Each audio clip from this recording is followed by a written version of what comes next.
나의 힘이 되신 여호와여, 샬롬. 사랑하는 영락교회 성도 여러분, 지난밤도 주님 은혜 안에서 평안한 쉼을 잘 쉬셨는지요?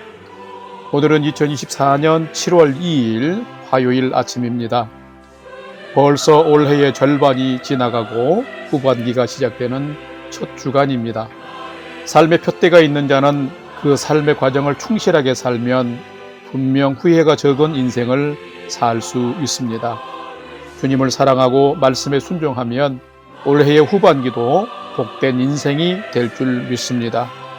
여러분의 인생이 주님과 함께 동행하는 복되고 귀한 삶이 되시기를 기원하며 아침 경건의 시간을 시작하겠습니다. 오늘은 찬송가 370장 주 안에 있는 나에게 함께 찬송하겠습니다.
다 같이 기도합니다. 하나님, 오늘도 새 날을 허락해 주심에 감사드리며 생명과 진리의 말씀 앞에 섭니다. 말씀을 묵상할 때에 풍성한 삶을 사는 비밀을 깨달아 알게 해 주시고 주신 말씀에는 순종함으로 오늘도 가장 복된 은혜의 인생을 살도록 인도해 주시옵소서. 예수님의 이름으로 기도드립니다. 아멘. 이제 오늘의 말씀 묵상 본문을 봉독하겠습니다. 오늘 묵상 본문은 구약 성경의 새로운 성경인 예레미야 26장 16절에서 24절의 말씀인데 16절부터 함께 봉독합니다. 고관들과 모든 백성이 제사장들과 선지자들에게 이르되 이 사람이 우리 하나님 여호와의 이름으로 우리에게 말하였으니 죽일 만한 이유가 없느니라. 그러자 그 지방의 장로 중 몇 사람이 일어나 백성의 온 회중에게 말하여 이르기를 유다의 왕 히스기야 시대에 모레렛 사람 미가가 유다의 모든 백성에게 예언하여 이르되 만군의 여호와께서 이와 같이 말씀하셨느니라. 시온은 밭같이 경작지가 될 것이며 예루살렘은 돌 무더기가 되며 이 성전에 사는 산당의 숲과 같이 되리라 하였으나 유다의 왕 히스기야와 모든 유다가 그를 죽였느냐? 히스기야가 여호와를 두려워하여 여호와께 간구하며 여호와께서 그들에게 선언한 재앙에 대하여 뜻을 돌이키지 아니하셨느냐? 우리가 이같이 하면 우리의 생명을 스스로 심히 해롭게 하는 것이니라. 20절. 또 여호와의 이름으로 예언한 사람이 있었는데 곧 기라디아림 스마야의 아들 우리야라. 그가 예레미야의 모든 말과 같이 이 성과 이 땅에 경고하여 예언하며 여호야김 왕과 그의 모든 용사와 모든 고관이 그의 말을 듣고서 왕이 그를 죽이려 하며 우리야가 그 말을 듣고 두려워 애굽으로 도망하여 간지라. 여호야김 왕이 사람을 애굽으로 보내되 곧 악볼의 아들 엘라단과 몇 사람을 함께 애굽으로 보냈더니 그들이 우리야를 애굽에서 연행하여 여호야김 왕에게로 그를 데려오매 왕이 칼로 그를 죽이고 그의 시체를 평면의 묘지에 던지게 하니라. 24절. 사반의 아들 아이감의 손이 예레미야를 도와주어 그를 백성의 손에 내어주지 아니하여 죽이지 못하게 하니라. 아멘. 이제 오늘의 말씀 묵상을 함께 나누겠습니다. 첫 번째로 오늘 묵상 본문의 핵심 내용을 살펴보겠습니다. 이제 7월과 8월에는 구약의 예언서인 예레미야를 묵상하기에 예레미야 총론적인 설명을 잠깐 나누고자 합니다. 예레미야의 뜻은 여호와께서 던지신다 혹은 여호와께서 높이신다라는 의미입니다. 여호와의 이 던지심은 패역한 유다에 대한 심판을 의미하고 있으며 여호와의 높이심은 징계 후에 여호와께로 돌아오는 유다의 회복을 상징하고 있습니다. 북이스라엘도 타락하여서 멸망을 당하였는데 남유다도 하나님의 택하심을 받은 선민의 정체성을 잃어버리고 극심한 우상 숭배와 심각한 종교적 도덕적 타락과 죄악에 빠짐으로 하나님의 심판이 곧 임하게 될 것에 대한 경고와 예언이 바로 이 예레미야서의 전체 핵심입니다. 오늘부터 묵상하는 26장에서 45장에는 이미 유다의 그 심판 경고가 있었는데 이제는 유대에 임할 심판이 어떻게 진행될지에 대한 예언이 기록되어 있으며 46장에서 52장까지에는 유다뿐만 아니라 당시의 유다 주변에 음란하고 또 패역한 이스라엘 주변 10개 국가에 대한 심판 예언이 기록이 되어 있습니다. 예레미야 선지자가 성전 뜰에서 너희가 악한 길에서 돌아오지 않으면 블레셋에게 처참하게 질밟혔던 이전의 실로 성전처럼 이 예루살렘 성전도 파괴될 것이며 이스라엘 또한 주변 민족들에게 저주거리가 될 것임을 선언했습니다. 그러자 제사장과 선지자들과 백성들이 예레미야를 죽이려 했습니다. 자, 오늘 본문은 이러한 급박한 상황에서 너희가 너희 길과 행위를 고치고 돌아오면 여호와께서 재앙을 내리려는 그 뜻을 돌이키시라라는 예레미야의 변론을 들은 고관들과 백성들 그리고 일부 장로들이 이제는 오히려 제사장과 선지자들을 향해서 이 예레미야를 죽일 만한 이유가 없다라고 또 변호하면서 무죄를 주장하고 예레미야 선지자를 돕는 모습을 오늘 본문은 기록하고 있습니다. 오늘은 이 말씀을 묵상하면서 나는 이 불의한 시대를 살아가면서 하나님의 백성답게 정결한 믿음의 삶을 잘 살아가고 있는 자인지를 나를 살펴보고 묵상해보는 시간이 되시기를 바랍니다. 두 번째로 오늘 묵상 본문에 나타난 하나님은 어떤 분이신지를 살펴보겠습니다. 오늘 본문에 나타난 하나님은 죄악 가운데 있다 할지라도 우리가 회개하고 돌이키면 용서하실 뿐만 아니라 내리려 하는 재앙도 철회하시는 분이 하나님이시다라는 것입니다. 오늘 본문 예레미야 26장 19절 말씀을 봉독합니다. 유다 왕 히스기야와 그 모든 유다가 그를 죽였느냐? 히스기야가 여호와를 두려워하여 여호와께 간구하며 여호와께서 그들에게 선언한 재앙에 대하여서 뜻을 돌이키지 아니하셨느냐? 우리가 이같이 하면 우리의 생명을 스스로 심히 해롭게 하는 것이니라. 아멘. 오늘 본문은 심각한 우상 숭배와 타락으로 멸망한 북이스라엘처럼 똑같이 죄악의 길을 가는 유다를 향해서 하나님이 세우신 예레미야를 통해서 유다에 대한 심판을 경고한 예언의 말씀입니다. 계속해서 악한 길에서 행하면 예루살렘 성전도 파괴될 것이며 유다 성읍도 망하고 주변 국가의 웃음거리가 될 것이다 라는 경고입니다.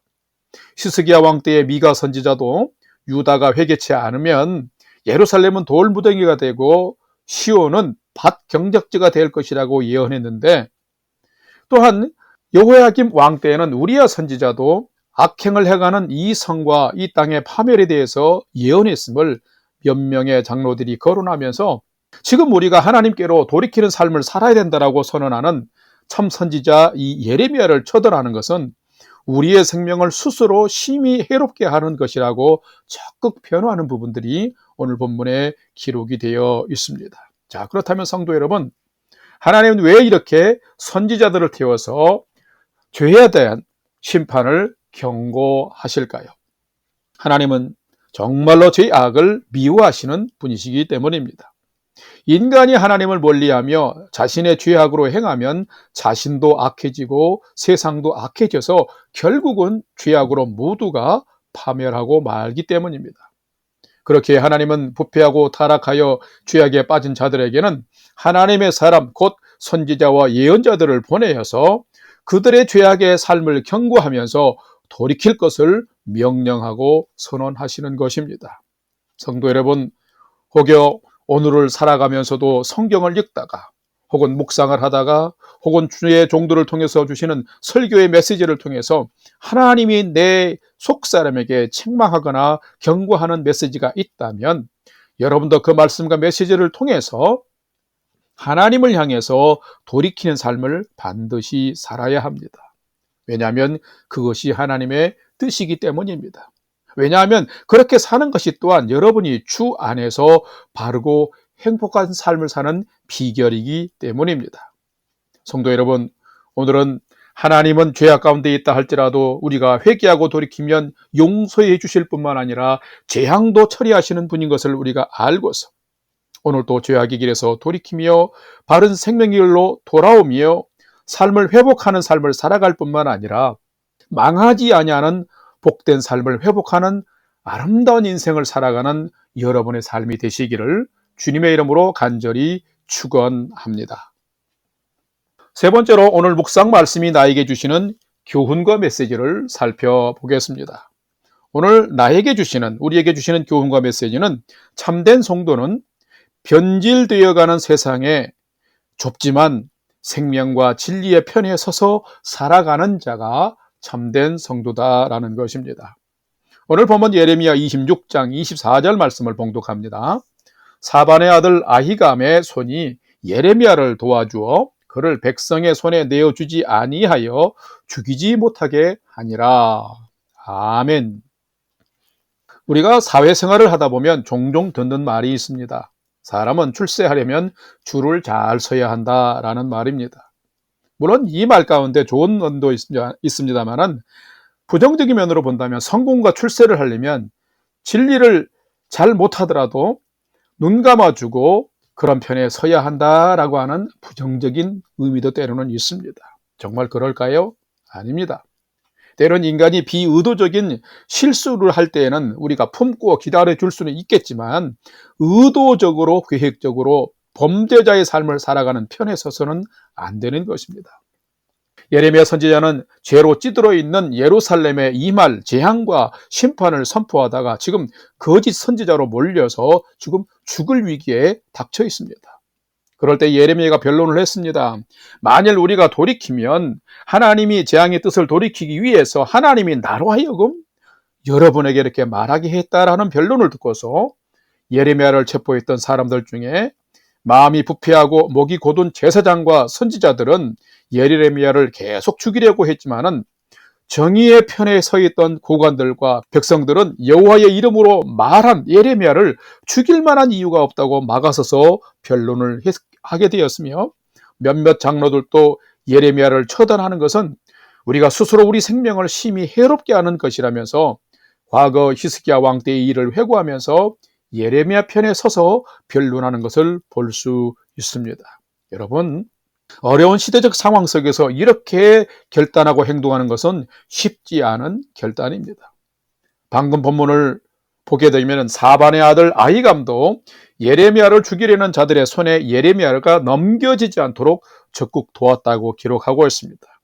자, 사반과 아히감은 모두 부패한 종교를 계획하는데 가장 앞장섰던 요시야 왕과 함께 그때 종교 계획을 실행했던 정의롭고 용감한 자들이었습니다. 그들은 유다의 부패가 가장 심각했던 여호야김 왕 시대에 타락하고 부당한 권력의 횡포와 악행에 맞서서 정의의 목소리를 내었고 정의로운 사람을 도와주고 보호해주는 행동을 한 자들이었습니다. 사랑하는 성도 여러분, 여러분은 오늘 이 시대에 정의가 왜곡돼 가는 이 시대에 어떻게 살아가고 있습니까? 참된 성도는 진리가 변질되어 가는 이 세상에서 좁은 길이지만 생명과 진리의 편에 서서 행동하며 살아가는 자가 참된 성도입니다. 여러분이 오늘은 이 시대에 진리편에 서는 사람이 되기를 바랍니다. 변질되어 가는 세상에서 죽은 고기처럼 세상의 풍조에 둥둥 떠밀려 가는 자가 아니라 작지만 비록 힘겹지만 살아가는 삶의 자리에서 올바른 소리, 꼭 필요한 하나님의 마음을 대변하는 선지자적 목소리를 내면서 살아가는 자가 되어야 됩니다. 그럴 때에 여러분도 이 땅에 심판과 재앙을 막아서게 되며 세상을 변화시켜 나가는 삶을 살게 되는 것입니다. 성도 여러분, 오늘은 이런 성도다운 진리편에 서서 진리의 소리를 바라는 성도로 믿음으로 살아가는 성도의 삶이 되시기를 주님의 이름으로 축원합니다. 다 같이 기도하겠습니다. 하나님, 저희가 살아가는 오늘날 참 많은 부조리가 있습니다. 정직하지 않으며 진실하지 않으며 자신의 성공과 출세를 위해서 거짓을 꾸미며 욕심과 쾌락을 즐기기 위해서 부패하고 타락한 모습이 너무 많습니다. 하나님, 먼저 저희가 정결한 하나님의 백성으로 살 수 있도록 인도해 주시옵소서. 주변과 세상에 대해서 진리에 반한 깨어진 그런 상황들을 막아설 줄 아는 성도가 되게 해 주시옵소서. 외롭지만 하나님의 마음과 뜻을 전달하고 외칠 수 있는 선지자와 같은 삶을 살게 하여 주시옵시고, 오늘도 주님 안에 온전히 거하는 삶을 살도록 인도하여 주시옵소서. 이제는 우리 구주 예수 그리스도의 은혜와 하나님 아버지의 지극하신 사랑하심과 성령님의 감화, 감동, 교통, 위로 충만케 역사하심이 오늘은 더욱 하나님 편에 서는 자, 진리 편에 서는 자, 부족하지만 정의로운 목소리를 내며 살아가기를 결단하는 아침 경건의 시간에 참여한 모든 성도들 머리 위에 이제로부터 영원토록 함께 하옵시기를 간절히 축원하옵나이다. 아멘. 이제 오늘 또 찬양이 연주되는 동안 오늘 주신 말씀과 기도 제목을 가지고 믿음으로 함께 기도하겠습니다. 첫 번째는 오늘은 주신 말씀을 따라서 더욱 하나님의 뜻을 분별하며 따라 살게 해 도와주시고 정의 편에 적극 서서 정의의 말을 하며 살게 해 주소서 하고 기도합시다. 두 번째는 이제 7월 초 올해 후반기가 시작되어진데 올해 후반기도 믿음으로 잘 경주하게 해주시고 우리 성도들과 가정과 교회를 평안하게 지켜주시며 하나님의 사랑과 은혜와 진리 위에 견고하게 세워주옵소서 기도합시다. 세 번째는 사랑하는 부모, 형제, 자녀들이 오늘 또 하나님을 경외하는 최선의 믿음의 삶을 잘 살아가도록 인도해 주시옵소서 하고 우리의 삶의 소망을 하나님께 두고 5분 이상 믿음으로 기도하겠습니다. 다 같이 기도하겠습니다.